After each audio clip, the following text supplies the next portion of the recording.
എന്താണ് ഈ sentence? Group of words which makes complete sense is called a sentence.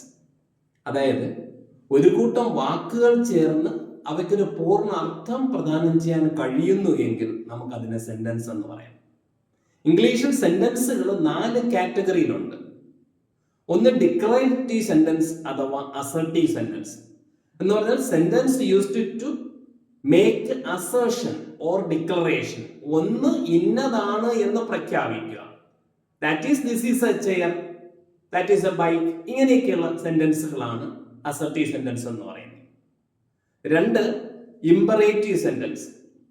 Imperative sentence എന്ന് പറയുമ്പോൾ a sentence used to make or ask permission അല്ലെ request, suggestions തുടങ്ങിയവയ്ക്ക് വേണ്ടിയിട്ട് ഉപയോഗിക്കുന്നവയാണ് ഇമ്പറേറ്റീവ് സെന്റൻസ് എന്ന് പറഞ്ഞാൽ.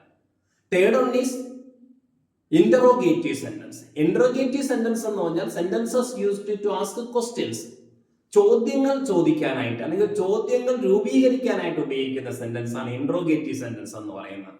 And the last one is exclamatory sentence, sentences used to express or make assertion.